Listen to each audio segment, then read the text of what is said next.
Taste the Daily. செய்திகள் சிலவற்றை சிலவரி செய்திகள் தொகுப்பில் பார்க்கலாம்.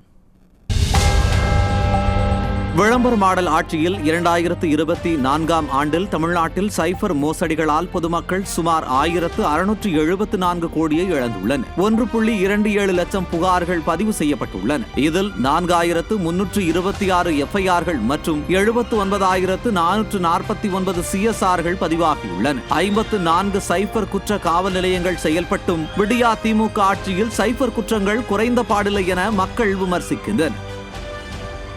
சென்னையை அடுத்த கிருகம்பாக்கம் பகுதியில் விநாயகர் கோவில் ஆக்கிரமிப்பில் இருப்பதாக கூறி இரவோடு இரவாக நெடுஞ்சாலைத்துறை மற்றும் வருவாய்த்துறை அதிகாரிகள் கோவிலின் முன்பகுதியை இடித்து அகற்றியதால் பரபரப்பு ஏற்பட்டது. அகற்றுவதற்கு நோட்டீஸ் வழங்கப்பட்டிருந்த நிலையில் பகல் நேரத்தில் அகற்றினால் பொதுமக்கள் எதிர்ப்பு தெரிவிப்பார்கள் என்பதால் இரவோடு இரவாக இடித்து விடியா திமுக அரசின் அதிகாரிகள் அராஜகத்தில் ஈடுபட்டனர்.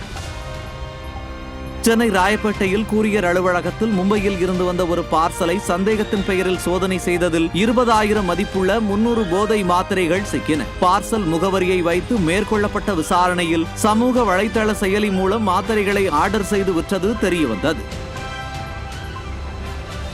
கோவை பூ மார்க்கெட்டில் பொங்கலை ஒட்டி பூக்களின் விலை கடுமையாக உயர்ந்துள்ளது. மல்லிகை 1 கிலோ 2000 ரூபாய்க்கு விற்பனை செய்யப்படுகிறது. பூ தேவை அதிகமாக இருப்பதால் முல்லைப்பூ, ஜாதிப்பூ, செவ்வந்திப்பூ ஆகியவற்றின் விலையும் உயர்ந்துள்ளது. கரும்பு ஜோடி 180 ரூபாயும், மண்பானைகள் 100 முதல் 600 ரூபாய் வரையும் விற்பனையாகின.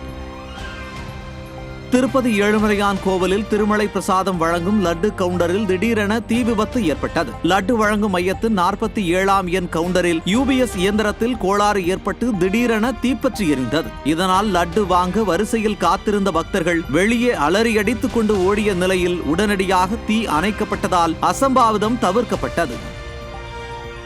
உத்தரப்பிரதேச மாநிலம் பிரயாக்ராஜில் நடைபெற்று வரும் மகா கும்பமேளாவில் திங்கட்கிழமை சுமார் 60 லட்சத்திற்கும் மேற்பட்டோர் திரிவேணி சங்கமத்தில் புனித நீராடியுள்ளதாக அம்மாநில அரசு தெரிவித்துள்ளது. அடுத்த 45 நாட்களுக்கு நடைபெறும் இந்த மகா கும்பமேளாவில் 10 லட்சம் பக்தர்கள் 1 மாத காலம் கல்பவாசம் மேற்கொள்வார்கள் என கூறப்படுகிறது.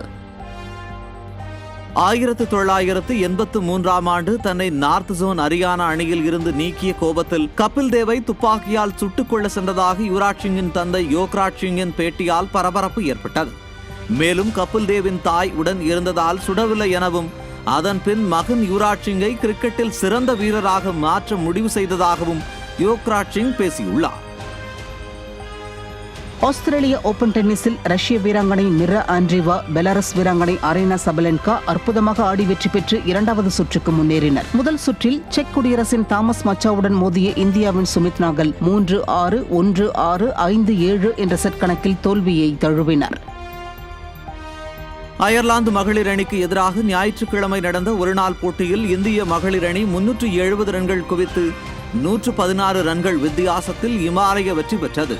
இந்தியாவுக்கு சுற்றுப்பயணம் வந்துள்ள அயர்லாந்து மகளிர் கிரிக்கெட் அணி 3 ஒருநாள் போட்டிகள் கொண்ட தொடரில் ஆடி வருகிறது. ஏற்கனவே முடிந்த முதல் ஒருநாள் போட்டியில் இந்தியா அபார வெற்றி பெற்றது.